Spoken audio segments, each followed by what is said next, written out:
ซื้อกับข้าววันนี้ไปซื้อกับข้าวแรงเคินแท้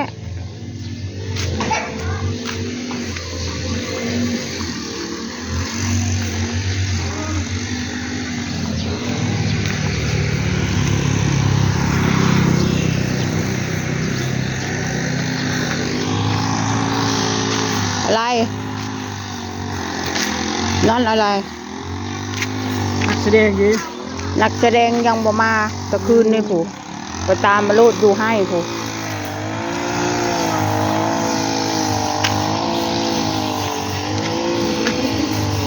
10 บาทบ่มักแตงกระปอกกระแป๊กดูดิเอาไหมเอาอยู่ก็ชอบกระปอกกระเป๊กฮะกินละคำโลดเนาะฮะกินอันละคำเลยเกี่ยวข้าวหรือเปล่ายัง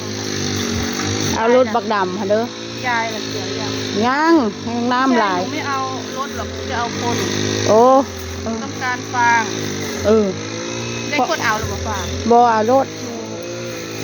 ยังไงอันนั้นพอได้เอาขี้ควายเนาะได้ขี้ควายไปซื้ออันนั้นอันคำค่อยเชื่อเอารถเกี่ยวได้เอาได้อยู่บนสะพานถ้าเบิ้งว่ามันละลงได้ลงได้บักดำมันลงคูปีอัดฟางบ่แล้วอันเกี่ยวเป็นน้ำระยะน่ะนะมันเป็นน้ำอันนึงบ่ถ้าเบิ้งเอา1 อันบ่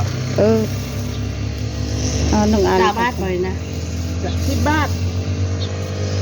จะได้ส่งอยู่ค่ะนี่แหละเราไปกินมื้อก็ได้นะโอ้กินเบิดได้มักกินเอาช่องทุงก็ได้ยายช่องทุงบ่นี่นะมีอันซื้ออยู่เจ้าชายให้คอยเลยเด้ออยากกินเมื่อกี้กับเที่ยวใจเขานะเที่ยวจนว่าให้นะไม่ดีนะเจ้าก็พูดเก่งเลยเนาะใจตรงก็ค่อยสิหอยค่อยขึ้นตรง10 บาทมาเอาแม่เราเอาเลยเอาคือได้พริกแล้วก็ปลา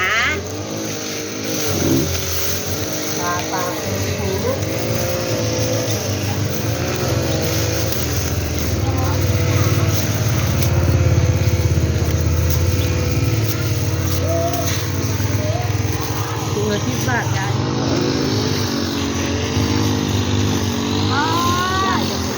ยายยายจับลง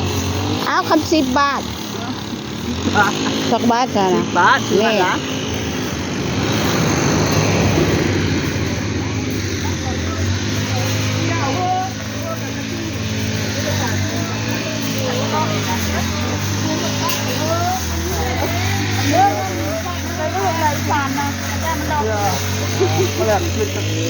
เนื้อเฮือก็ได้สิเพลอ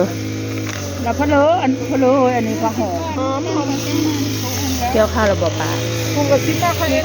เกี่ยวละเพลออยู่นี่นะหอมป้อมหอมมาได้เลยโอ้ก็เลยว่ามันสาลีเกี่ยวละบ่เกี่ยวแล้วชามให้ได้25บอกหรือชาวเพลอไม่ได้ลำไรน้ำขาวตุ๊กตาคุณแก่เกี่ยวกับการฝุ่นโตคุณน่ะนะร้องข้าวเจ้าแบบใช่แต่มันคือข้าวเจ้าครับเกี่ยวแล้วลูกเปิดมันกินปลาจำลองมันทำให้ปวดอาชาปลาจำลองพอเห็นเจ้ามันตั้งงาบเลยเนี่ยมาหาต้นนี้ก่อนลูกต้อยขาปัดปลาทู20 บาทเนาะจ้าครับขอบคุณเลยเหรอเฮ็ดอาหารจังบาทปลาป่านขอบคุณครับ50 บาทโอ้กินได้คือเฮ็ดกินเว้ยนะอุ้ยหอยแล้วก็เนี่ยเจ้าเนี่ยแปลกได้ลองถือเงินมาจะบอกไม่มีฮอดแล้วก็กระซื้อบักแดงชงถุงโพถุงละ10 บาทไปซื้อแม่ไปข้ามห้องหมดไม่ต้องไปเชื่อมไว้ได้เปล่า จะมาใช่ไหม อันอาพโลมุกี้นี่มาถึงไม่อยู่หมู่บ้านนี่แหละเก็บเห็นมาละมาตลาดเลยล่ะปวดเก็บเห็นนี่ข้าไม่ถึงมันมาเลยเสือไปแกงใส่มะกรูด นี่แน่นี่เงินกันนี่เอาไหมป้าปาน เน่เเงินกันนี่เอาไหม เราให้ยืมอยู่ 80 บาทเอานะแม่80 บาท หอมมัน 100มัน ครับพัฒนาที่ปัจจุบันเก็บอยู่แล้วยอมอยู่ โอ้ยเดี๋ยวดันละคอยกะอย่าเป็นตายแบบเลยละเป็นนี่แหละละเป็นโอ้ยอย่าเจ็บแบบเลยละเจ็บเจ้าบ่าวเนี่ยเนอะ ทำมาแล้วลูกจับ จำไม่นำพัดตาก็ไม่ได้เห็นหงพร้อมมันเกรถพี่ดาแล้วก็ไปพวกว่าเอ้ยไปอันเบื้องหน้าเพื่อมาเย็บหัวงู โอ้ย แล้วว่าน้าลองมาแล้วจะมีหัวแบบงูปะทุนคุณหน้าหลายแล้วว่างูไปเลยจะงูเพลือคำสาไม่ได้หนุ่มเลยเด็ดประเด็นเลยหลานท่านมาซื้อน้ำหวานเลิกเบ้ยมาเร็วๆนะฮะงูน่ะกระโดดลงมาแล้วเลยเฮ้ยหองหองแหวงูมันอาปะเชื่อไปเท่าอันหยาอยู่แล้วแม่มันจะกัดแม่แล้วนะมันยืนอยู่ตรงนั้นหมดแล้วโอ้ย ปลานี่โตชาวบ้านเลย30บ่ ครับ ตอนซื้อกัน30 บาทโอ้คุณแย้มพวกเอาคลิปคุณแย้มก่อนว่าดูไอ้แย้มมันตัดหญ้า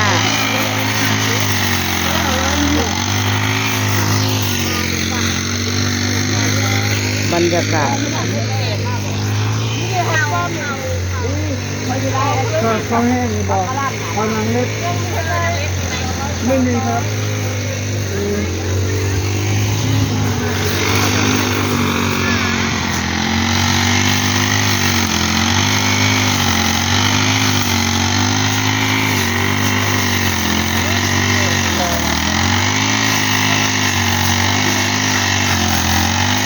เพื่อนแย้มตัดหญ้า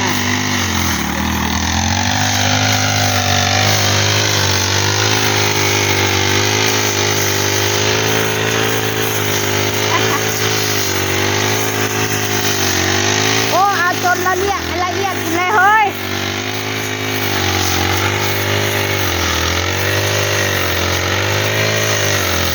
เอาจนละเอียดยิบเลยนะนางแย้มเนี่ย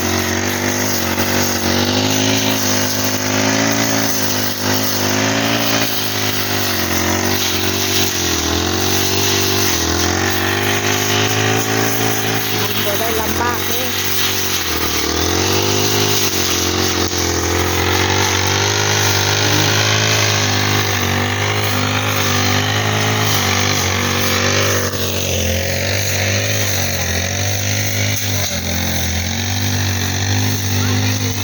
ตากข้าวอยู่หันบ่ป้าปาน